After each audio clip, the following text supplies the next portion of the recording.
Hey y'all, welcome back to the Smoke Dungeon. This DB here, and we're kicking Tiny Mini March off with something special. That's right, DB finally got off his duff, and he finished 500 points of tiny Carthaginian dudes, y'all. I'll tell you what, this took me a better part of a year, off and on.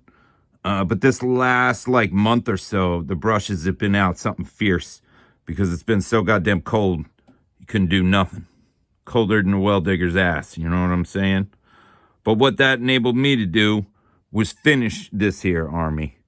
And it's pretty dope. I'm pretty happy with it. The adage less is more is probably best with these guys. But I did throw quite a bit of detail on some of them. I do need to decal some shields, I think. Just looking at these guys all on the table together, I feel like I got to decal some shields. You know what I mean? But I figured I would show this to you. I'm about to box it up, actually. Take a train ride up to Rhode Island and battle my man Cairo in a 500-point battle of this. Maybe I'll record it. I don't know. We'll see. So, oh no. My dudes in that elephant fell over. May have forgotten to glue them. You know what's funny is every time I go through stuff like this or do a video like this where I show you finished stuff, I'll always be like, oh my god, I totally forgot to paint these three guys' backs or this guy's head over here. This is my allied Spanish contingent, 2 units of Spanish swordsmen. So we'll just go through the army real quick so y'all can see. 2 units of Spanish swordsmen. Their Spanish leader. Small unit of Spanish cavalry. And then some skirmisher dudes. I forget what they call them. Oh, sorry about that. Dropping the camera. I forget what they call these dudes off the top of my head. Yeah. But you see, the Spanish unit here, I stuck with a red and black motif. They're the only real total contingent that's painted a certain way. They all have red shields, black plumes. So every single dude in this contingent has a black plume or a red shield. They don't have uniforms as such. Those are essentially their uniforms. And the idea was that these dudes were all a mercenary company or something that the general hired, Then we're going to slide on over to here. These dudes are my Celt-Iberian guys and my Ligurians. So up front, we just got some skirmishers, some slinger dudes. Tried to throw some orange hair on these dudes, make them look Celtic. That way I could use them if I'm just doing a full Celt army as opposed to a Carthaginian army. You know what I'm saying? Yeah. And these dudes, these guys almost broke me because I wanted to, they're a war band, right? So I wanted them to not be uniform. Well, not being uniform at this scale is kind of a pain in the ass. And I still got to throw some shield designs on them because they're mostly solid colors. I want to just throw some stripes or some dots or whatever on them to try and get them to all look good. And a little varied on some of them. So, yeah, pretty cool. Another unit of Ligurians here. One thing I would say about these guys is that they are infantry that they can skirmish, but then they can also close in. And I feel like on the tabletop, it's kind of hard to differentiate them from other dudes that are like that. Kind of like these guys at a glance who can't close formation.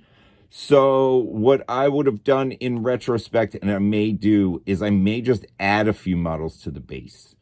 They're really supposed to be 5 per base, but I don't really like that. I feel like maybe even if you go to 6 or 7 or 8, and they just look a little bit more beefier, I feel like that would be super cool. And it would just, because when you're looking at things from all the way back out here, it's kind of tough to tell. You know what I'm saying? Does look dope when it's all the way out there, right? You're looks like a real freaking army. Uh-huh. So that's another contingent. There's the leader of that contingent, my Gallic champion, or Celt-Iberian champion, whatever he is, I forget.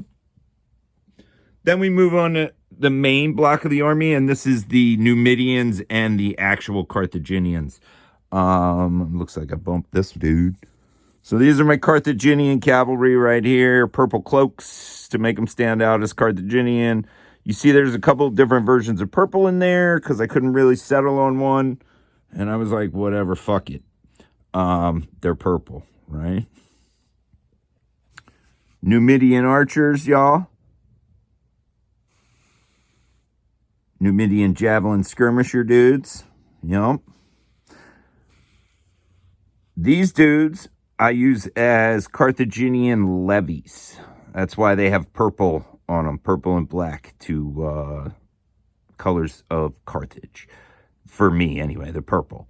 So the black is just, I figured that would be a nice, easy color. Kind of complements the purple, you know what I'm saying? So, but yeah, these guys are levies with long spears.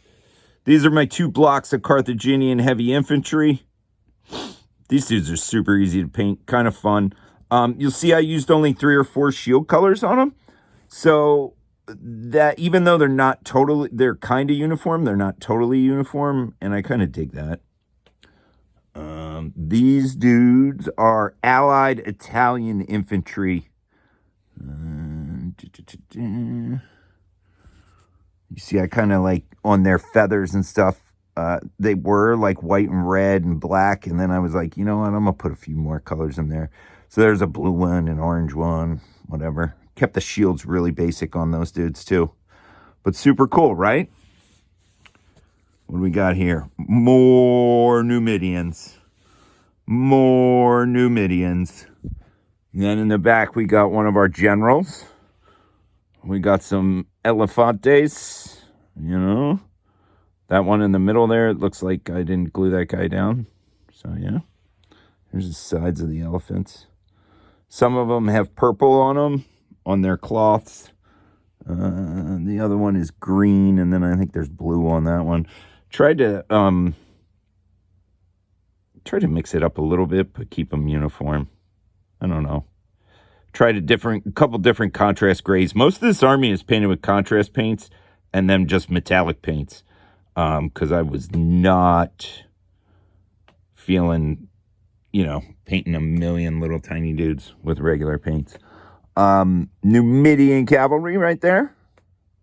We got another unit of those boys right there. And then some random sling dudes. I guess you could use them as Balearic slingers or whatever, but I don't know. I just painted them up, random slingers. They can guard my baggage train, y'all. Oh, snap. Look at those. Some donkeys. Some donkeys and some carts. And then I got all my casualty markers. I made a video about them. Nobody watched it. That's cool. And then back there, I got some tents that I stole from my kid from some weird playset. And a couple of camels that I just got to paint some bags on. And Carthage marches for war. You know what I'm saying? They're going up to Providence to fight some wars. A little zama zinga. Yeah, man. I don't know. There's something about it. From far away, it looks super cool. Even though most of the time, I'm just looking at their butts. You know what I mean? Because they're facing the other way. So Cairo will have to look at this. And instead, I'll look at his beautifully painted Romans. Which I'll take some photos of or a video of when I get up there. They put mine to shame. They're dope as shit. But when they're on the table, you know, from 3-4 foot away, a 50-year-old man has trouble telling the difference. So, yeah. Tiny mini march, y'all. March into war in March. That's what I'm talking about. Love me some tiny minis. Love them. You know, they give you that scale, that sense of battle, grandiose battle that you just don't really get with, you know, 28s or even 15s. So, yeah. Super cool. Super cool. All right, y'all. Be good to one another. Do what you feel.